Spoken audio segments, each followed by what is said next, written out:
Nous sommes 3 étudiants en BTS Production Animale à Saint-Gaudens, dans le Nord-Comminges. Dans cette zone, beaucoup d'élevages sont présents et parmi eux, certains pratiquent la polyculture-élevage. Ce système qui lie production végétale et animale est pour nous l'avenir de notre agriculture.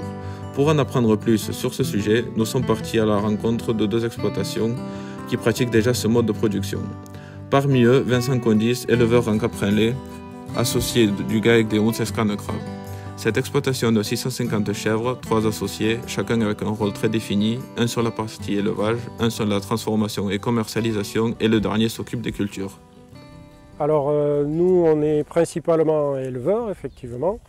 On a mis en place un système autour de notre élevage basé sur une très grosse partie de la SAU consacrée aux prairies, pour arriver à mettre en place un système un peu vertueux avec une couverture des sols toute l'année, avec du maintien de haies, avec tout un système autour de l'équilibre sol-plante pour éviter tous les problèmes d'érosion, de pollution, etc. qu'on peut rencontrer sur des systèmes plus orientés et dépendants de l'industrie chimique.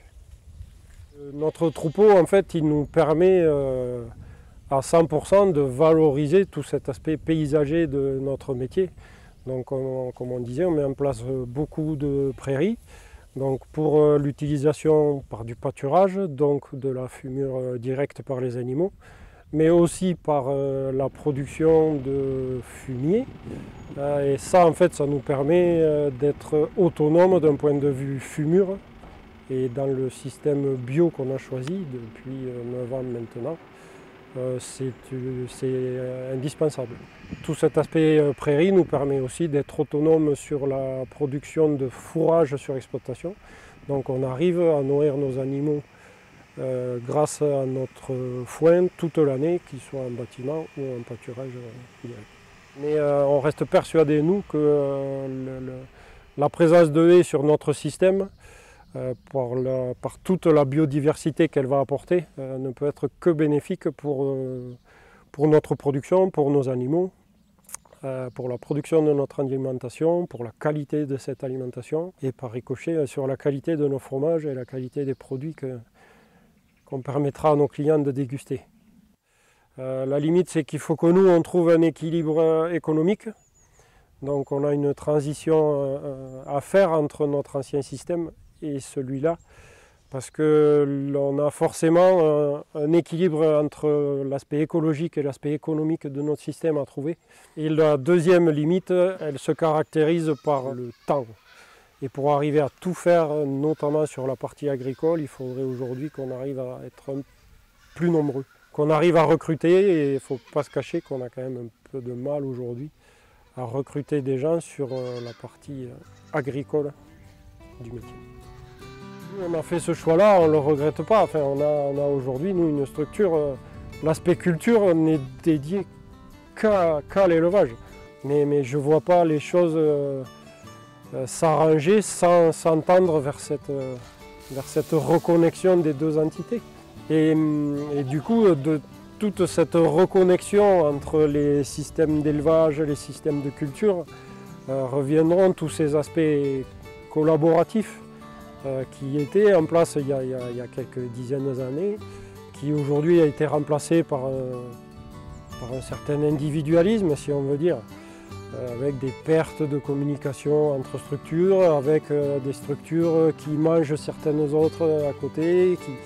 Enfin, voilà, recréer cette connexion, ce dynamisme, ce mutualisme, il n'y a que par là que je pense s'en sortira la polyculture élevage, mais je pense aussi l'agriculture en général.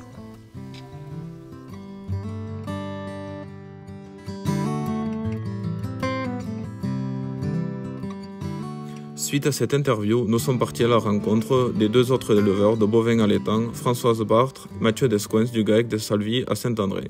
Mathieu a récemment rejoint le GAEC, Françoise et son mari, anciens associés, cherchaient quelqu'un pour reprendre l'exploitation lors de son départ à la retraite. On voulait que quelqu'un reprenne la ferme, qu'il fasse des vaches, des chevaux, des moutons, des chèvres, aucune exigence on avait. Et Mathieu, jeune agriculteur, si, ça fait quand même 10 ans que tu étais installé, qui cherchait quelque chose de plus groupé, plus fonctionnel, plus... Voilà, mais du coup je te laisse raconter la suite parce que c'est ton affaire. Mais... Oui. De bouche à oreille, on m'a dit qu'il y avait une exploitation qui était à prendre ici. Donc je suis venu toquer à la porte et voilà, donc les choses se sont faites. Et c'est vrai que ça a été un parcours du combattant parce qu'au départ, l'idée c'était de tout acheter. Alors le parcours du combattant, on va préciser que c'était pas entre nous. Non, pas entre nous. Humainement, on s'est hyper bien entendu. Humainement, ça peut être un problème, c'est plus administratif. L'administratif, c'est les banques, l'administration. Parce que du moment qu'une terre se vend, la SAFER peut préempter. Si la SAFER préempte, ça veut dire qu'il y a un appel à candidature. Donc ça allait permettre de n'importe qui rentrer sans que vous soyez consentant ou pas. Oui. Et ça me bloquait à moi. Et ça te bloquait, toi jeune qui voulais. Bon, après, notre frère, oui. Le prix du foncier. Voilà. Le prix du foncier. Du foncier, de tout. De tout. C'est le matériel, les animaux, un petit peu qui part de zéro. Après, des propriétés comme ici, 50 hectares, des bâtiments. Bon, si j'avais racheté le cheptel, le matériel, tout ça, avec la maison d'habitation, ça tournait quasiment 1 million d'euros. Voilà, donc on a réussi à faire un gag pour essayer d'étaler un peu tout ça. Et puis il ne faut pas vouloir vendre les terres à 10 000 € l'hectare, quoi. Ça sert à quoi? Jamais ils s'en sortent les jeunes. Enfin, il faut pas tuer le gars qui vend, ok, d'accord, il s'en met dans la poche. Mais le jeune qui veut s'installer, mais c'est pas possible, il en a passé d'une vie. On a quand même pas mal de haies, pas mal de prairies, et les prairies sont des puits à biodiversité. Puis sur une exploitation culture élevage, il y a des interactions entre la partie grande culture et la partie élevage.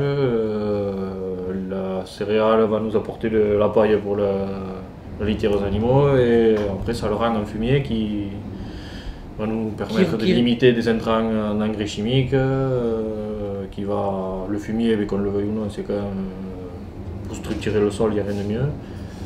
Donc je pense que ce sont des systèmes qui sont plus que viables au niveau environnemental. Mais la limite que je vois à notre pratique en polyculture élevage, c'est la main d'œuvre lors des pics de travaux, parce qu'il faut être partout à la fois. Et surtout que les pics de travaux sont au moment où les animaux ont besoin aussi de plus de présence. Avec l'entretien des clôtures, pour certains élevages, nous c'est pas le cas, mais il y a les vélages au printemps. Donc... Après, je pense qu'on est une petite région dans le Comminges où entraide avec les voisins, on est top niveau. Le service de remplacement fonctionne très très bien aussi, donc, mais il faut quand même les semis, les ensilages, le foin, les moissons, tout ça, ça se percute.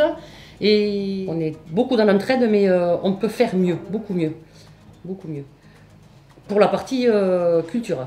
Parce que pour la partie élevage, je ne pense pas que ce soit possible. On ne peut pas mélanger les troupeaux, on ne peut pas passer dans les champs les uns des autres. Enfin, là, c'est vraiment à cause des maladies, tout ce qui se traite. Enfin, voilà. Par contre, ce qu'on pourrait peut-être développer, mais ça, on n'y a pas encore pensé trop. Nous, on est éleveurs.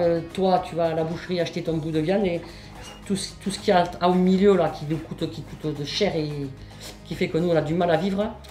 L'idée, ce serait d'arriver à vendre nos produits, que le laitier transforme, fasse ces fromages, ces yaourts, nous, nos colis, les veaux, machin, voilà, bon. Après avoir rencontré ces éleveurs, notre vision sur l'avenir de la polyculture élevage de ce secteur n'est que renforcée. En effet, l'autonomie de ces exploitations va devenir primordiale au fil des années pour qu'elles puissent perdurer dans le temps. De plus, nous avons pu constater que l'entraide entre éleveurs est primordiale. En effet, la mise en place de CUMA est plus que nécessaire dans ce type de système d'élevage afin que chacun puisse être autonome en matériel et diminuer la charge de travail de chacun.